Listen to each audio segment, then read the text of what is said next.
तामांग अरुणाचल की प्रसिद्ध जनजाति अपातानी के मुखिया की बेटी थी। देखने में गोरी गोरी हंसती आंखों वाली तामांग के सुनहरे बालों को देखकर जनजाति के लोग उसे सूरज देवता की बेटी मानते थे। तामांग गायन नृत्य के साथ साथ हथकरघे पर वस्त्र बनाने में भी बहुत निपुण थी, इसलिए उसका पिता डोनीगर्थ अपनी इकलौती बेटी का दिंगसिल, आचो ओब्यो या ट्यूबो लियोबा जैसे देवपुरुषों में से किसी एक से विवाह करके धन कमाना चाहता था। उनकी जनजाति का यही रिवाज था कि लड़के वाले लड़की के पिता को लड़की ब्याहने के लिए धन देते थे। उस दिन अरुणाचल प्रदेश की जनजातियों में महिलाओं के लिए हथकरघा के वस्त्र बनाने की प्रतियोगिता हुई और उसके बाद पुरुषों के लिए तीर कमान की प्रतियोगिता हुई। हर वर्ष की तरह तामांग को प्रथम पुरस्कार मिला। इस वर्ष तो तामांग ने कमाल कर दिया था। आकाश से नीले रंग की रेशमी शॉल पर चांद, सूरज और तारे सफेद, सुनहरे, लाल और गुलाबी रंग में बुने थे। चारों तरफ नक्षत्रों की झालर बुनकर शॉल को सजाया था।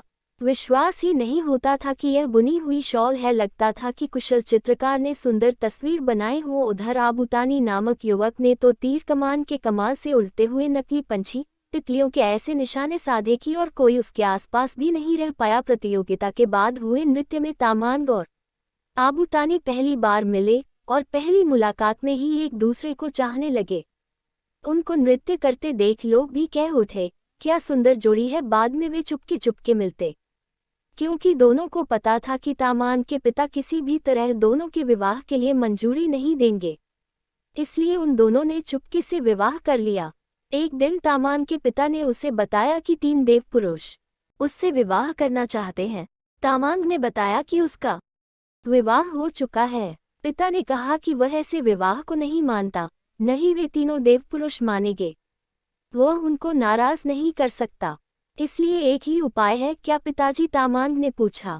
सबको एकत्रित करके शर्त रखिएगा, जो शर्त पूरी करेगा वही तुम्हारा पति होगा। तीनों देवपुरुष और आबूतानी को बुलाया गया। पहली शर्त है कि चारों को जमीन पर इस तरह नृत्य करना या कूदना होगा कि जमीन से संगीत ध्वनि आए। शर्त सुनकर आबूतानी और तामांग परेशान हुए, पर आबूतानी की बहन ने कहा, चिंता मत करो। जहां आबूतानी को नृत्य करना था उसने वहां तालों यानी पीतल की तश्तरियां मिट्टी के नीचे दबा दी। नृत्य प्रारंभ हुआ। तीनों देवपुरुषों के नृत्य प्रारंभ हुए। तीनों देवपुरुषों के अनेक बार उछल कूद करने पर भी कोई आवाज नहीं आई।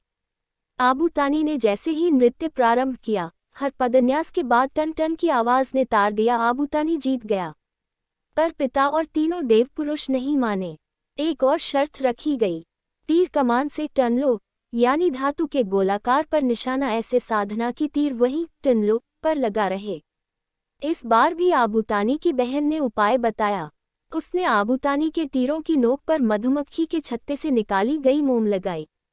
पहले देवपुरुष ने निशाना साधा, उसका तीर टनलो पर जाने से पहले ही गिर गया। दूसरे देवपुरुष ने भी तीर कसा पर निशाना चूका, वह टनलो के पास से गुजर गया। तीसरे देवपुरुष ने तीर टनलो पर सही मारा, टन की आवाज भी हुई, पर तीर नीचे गिर गया। आखिर में आबूतानी ने तीर मारा, वह सीधा टनलो के मध्य में लगा और वहीं पर लगा रहा। यह शर्त भी आबूतानी ने जीत ली। अब आखिरी शर्त होगी, अगर वह आबूतानी जीता तो वही होगा तुम्हारा पति। तामांग के पिता और तीनों देवपुरुष बोले, यह तो बेईमानी है। हर बार आबूतानी के जीतने पर और एक शर्त कहकर मुझे और आबूतानी को जुदा करने की कोशिश करते हो। तामांग क्रोधित होकर बोली। गांव के बाकी लोगों ने तामांग का साथ दिया। लोगों का गुस्सा देखकर तामांग का पिता और देवपुरुष बोले, अब वाकई में यह आखिरी शर्त होगी। जो कोयले के टुकड़ों तथा मिट्टी के कुल्हड़े को सबसे दूर फेंकेगा वही तामांग का पति होगा। तामांग ने इस बार अपनी बुद्धि से काम लिया। उसने आबूतानी के कुल्हड़े के अंदर शहद लगा दिया और अपनी पालतू मधुमक्खियों को कोयले के चूरे से लथपथ कर दिया। एक एक करके तीनों देवपुरुषों ने कुल्हड़े फेंके और बाद में कोयले के टुकड़े। अब बारी आई आबूतानी की। उसने पूरे जोर से मिट्टी का कुल्हड़ा दूर फेंका, जो तीनों के कुल्हड़ों से अधिक दूर गिरा। फिर उसने मधुमक्खियों को मुट्ठी में पकड़कर हवा में फेंका। शहद की खुशबू से कुल्हड़े तक पहुंची, जबकि देवपुरुषों के कोयले के टुकड़े उनके कुल्हड़ों तक भी नहीं गए। लोगों ने आबूतानी की जय जयकार करी। कल सुबह इसी जगह तामांग का विवाह मैं आबूतानी से रचाऊंगा। सब लोग निमंत्रित हैं। तामांग के पिता ने ऐलान किया। सुबह दुल्हन के वेश में तामांग जब मैदान में पहुंची तब हैरान हो गई। आबूतानी के रूप में 4 जने खड़े थे। यह भी चाल थी, पहचानो कौन है पति और उसे माला पहनाओ, तामांग के पिता ने कहा। तामांग ने थोड़ी देर आंखें मींची, फिर बोली, मैं सबसे पहले हाथ मिलाऊंगी और फिर ही माला पहनाऊंगी। बहुत खूब, तीनों देवपुरुष खुश होकर बोले। पर तामांग ने देखा, असली आबूतानी चुप खड़ा था। पहले देवपुरुष से जब तामांग ने हाथ मिलाया तो उसने जोर से दबाया और आंख मारी। तामांग ने गुस्से से हाथ छुड़ाया। दूसरे देवपुरुष के पास पहुंचकर तामांग ने मिलाने के लिए हाथ बढ़ाया तो वह इतना पगला गया कि बाहें पसारकर आगे बढ़ने लगा। तामांग खिसक कर निकल गई। तभी तीसरे देवपुरुष ने उतावला होकर हाथ आगे बढ़ाया और तामांग का हाथ पकड़कर जोर जोर से हिलाने लगा। बड़ी मुश्किल से तामांग ने अपना हाथ छुड़ाया। अब वह चौथे यानी असली आबूतानी के पास पहुंची।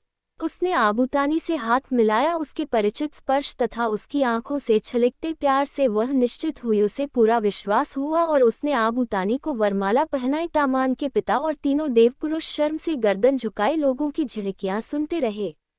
लोगों ने खुशी से पुष्पवर्षा करके विवाह की रस्म पूरी कर दी। शुक्रिया दोस्तों, अपना कीमती समय हमें देने के लिए। कहानी पसंद आए तो हमारे चैनल को सब्सक्राइब, लाइक, शेयर और कमेंट्स जरूर करें। मिलते हैं आपसे कल अपनी अगली कहानी में। Thank you.